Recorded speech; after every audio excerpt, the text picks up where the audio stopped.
तो पश्चिम बंगाल में जब से बीजेपी की सरकार बनी है तब से घुसपैठियों पर वहां लगातार नकेल कसी जा रही है। एक के बाद एक रोजाना हम इस पर चर्चा भी कर रहे हैं न्यूज़ रूम से। आज हम इसी को लेकर चर्चा करेंगे कि पश्चिम बंगाल में घुसपैठियों पर आखिर किस तरीके की कार्रवाई हो रही है। शुभेंदु सरकार आखिरकार क्या कार्रवाई कर रही है, क्या एक्शन ली जा रही है।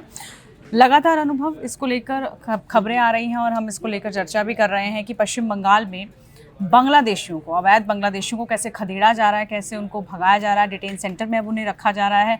क्या है ये सेंटर जहाँ पर उन्हें रखा जा रहा है, और सबसे बड़ी बात ये भी है कि वहाँ पर रखने के साथ साथ कुछ प्रोटोकॉल्स भी होते हैं उनके, जिनका ख्याल रखना पड़ता है। बिल्कुल। देखिए पूजा, ऐसा है, जिस दिन से बंगाल में बीजेपी की सरकार आई है, मतलब 9 मई से, वहाँ उसी दिन से घुसपैठियों में हड़कंप मचा हुआ है। बिल्कुल। घुसपैठियों को सबसे बड़ी चिंता इस बात की है कि अगर हम पकड़े जाते हैं तो फिर हमारे साथ अब क्या होगा। अभी तक तो जैसे भी था, मतलब उनको संरक्षण आप कह सकते हैं, कुछ भी। देखिए, बीजेपी सरकार आई इसी मुद्दे पर थी और उनका सबसे पहले एक्शन इसी पे चल रहा है। मैनिफेस्टो में सबसे पहला था कि हम बंगाल को घुसपैठिया मुक्त बनाएंगे। उन्होंने कहा कि 45 दिन में हम बीएसएफ को सारी ज़मीन हैंडओवर कर देंगे जहाँ जहाँ फेंसिंग पेंडिंग है, मतलब जहाँ फेंसिंग बाकी है जिस क्षेत्र में। जैसे बंगाल में तकरीबन 4000 किलोमीटर के आसपास भारत बांग्लादेश बॉर्डर की सीमा है, तो उसमें से कुछ हिस्सा ऐसा जिसमें फेंसिंग नहीं थी। तो बीजेपी का सबसे पहला मुद्दा यही था कि हम बंगाल को घुसपैठ मुक्त करेंगे जिसमें हम फेंसिंग करेंगे। अनुभव, फेंसिंग लगाई जा रही है या इसमें भी कुछ क्षेत्र हैं पर्टिकुलर? इसमें ऐसा है कि फेंसिंग जिन क्षेत्र में नहीं थी तो वहाँ थोड़ा ज़मीन का मुद्दा था कि राज्य सरकार ने अभी तक ज़मीन नहीं सौंपी थी बीएसएफ को। तो अभी राज्य सरकार की तरफ से ये प्रक्रिया पे बहुत तेजी से काम हो रहा है। तकरीबन 1400 एकड़ के आसपास ज़मीन जो है वो सौंप दी गई है बीएसएफ को, जिस पे जल्दी फेंसिंग का काम शुरू हो जाएगा, फेंसिंग का रोड बनाने का, ताकि बॉर्डर एरियाज में आवाजाही बहुत आसान हो सके। और जैसे फेंसिंग की बात की, इसके बाद जो बड़ी जो चीज़ें सामने आ रही है वो ये कि जो होल्डिंग सेंटर्स हैं, अब सबसे बड़ा मुद्दा है होल्डिंग सेंटर का। तो जो भी अवैध घुसपैठी हैं जो इस टाइम बंगाल में या भारत के किसी भी और इलाके में रह रहे थे, तो उनके अंदर सबसे बड़ी जो परेशानी है वो ये है कि ये होल्डिंग सेंटर क्या होता है, उसमें हमें रखेंगे तो क्या होगा।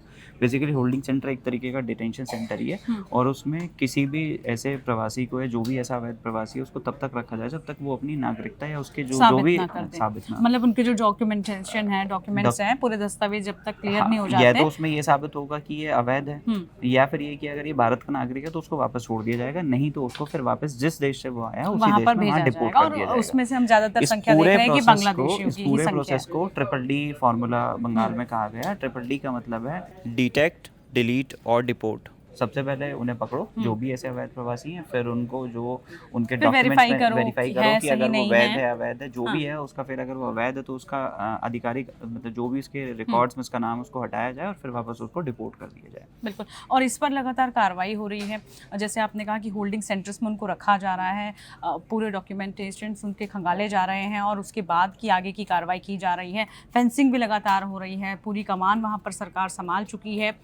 रिपोर्टर इसको लेकर क्या कुछ कह रहे हैं, ग्राउंड जीरो से रिपोर्ट है हमारे पास, वो भी आपको दिखा देते हैं। पश्चिम बंगाल में जब से सरकार बदली है, भारतीय जनता पार्टी की सरकार आई है, शुभेंदु अधिकारी मुख्यमंत्री बने हैं, उसके बाद से ही उन्होंने साफ कर दिया है कि किसी भी अवैध रूप से बांग्लादेशी जो भारत में रह रहे हैं, विशेष रूप से जो पश्चिम बंगाल में रह रहे हैं, उनको यहां पर रहने नहीं दिया जाएगा, उनको डिपोर्ट किया जाएगा। 3 शब्द वो बार बार इस्तेमाल करते हैं, डिटेक्ट, डिलीट एंड डिपोर्ट, यानी कि पहले आइडेंटिफाई करो, उसको डिलीट करो और उसके बाद उसे डिपोर्ट करो। इसकी तैयारी पूरी हो गई है और सबसे ज्यादा महत्वपूर्ण बात यह है कि जो बॉर्डर्स पे फेंसिंग है उसको शुरू किया जा रहा है ताकि किसी भी तरीके से अवैध घुसपैठ ना हो। लेकिन अब होल्डिंग एरियाज भी बनाने जाए जो है वो शुरू कर दिए गए हैं, जिन होल्डिंग एरियाज में जो अवैध रूप से बांग्लादेशी भारत में घुसे हुए हैं, जो पश्चिम बंगाल की सीमा में है और वहां पर रह रहे हैं, उनको डिपोर्ट करने से पहले उस होल्डिंग एरिया में रखा जाएगा।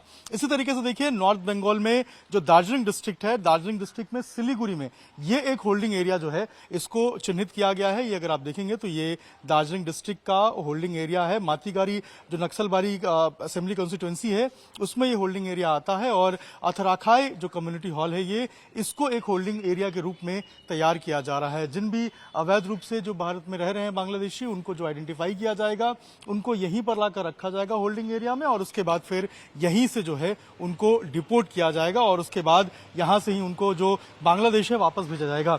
हमने देखा था कि कि जो चुनावी एजेंडा था भाजपा का पश्चिम बंगाल के अंदर, उसमें भी इस बात को कहा गया था, इस बात को प्रमुखता के साथ उठाया गया था कि घुसपैठ को रोकेंगे और जो अवैध घुसपैठिए भारत में रह रहे हैं, पश्चिम बंगाल में रह रहे हैं, उनको बाहर निकालेंगे। और बार बार कई मंचों से जो सीएम शुभेंदु अधिकारी हैं वो इस बात को कहते हुए नजर आए थे। और यही कारण है कि अभी जो होल्डिंग एरियाज बनाए जा रहे हैं, इन होल्डिंग एरियाज में उनको लाकर रखा जाएगा और उसके बाद जो है उन्हें यहां से फिर डिपोर्ट किया जाएगा। अगर अंदर आप देखेंगे तो अंदर इलेक्ट्रिसिटी जो है उसकी सप्लाई दी गई है। इसके अलावा पूरा टिन शेड का ये कम्युनिटी सेंटर है और इसी कम्युनिटी सेंटर को होल्डिंग एरिया के रूप में तैयार किया जा रहा है। ऐसे तमाम जगह हैं, ऐसे तमाम डिस्ट्रिक्ट्स हैं वहां पर जो कि बॉर्डर सटे हुए हैं, वहां पर ये होल्डिंग एरिया तैयार किए जा रहे हैं जहां पर उनको लाकर रखा जाएगा और कड़ी सुरक्षा व्यवस्था के बीच में जो है उनको वापस डिपोर्ट करने की जो तैयारी है वो पश्चिम बंगाल सरकार की तरफ से केंद्र सरकार की मदद से की जाएगी। तो लगातार हम देख रहे थे कि जो डिपोर्ट, डिटेक्ट और डिलीट की बात है वो शुभेंदु अधिकारी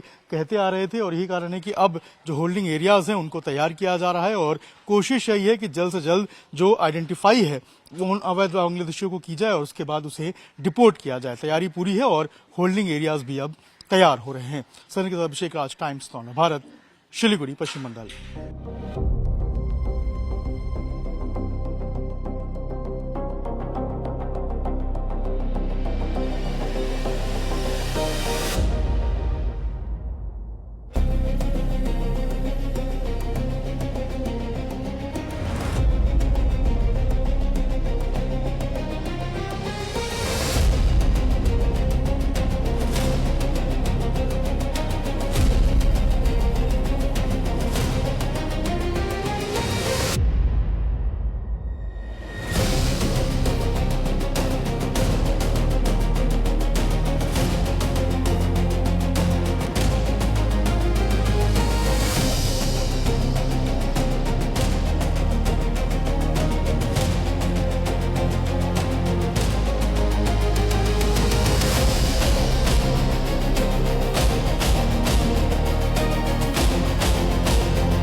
खबरों की रणभूमि में यहां शोर नहीं सोच लड़ती है, जहां शब्द नहीं फैक्ट्स वार करते हैं और हर सवाल खोलता है सच की नई परत।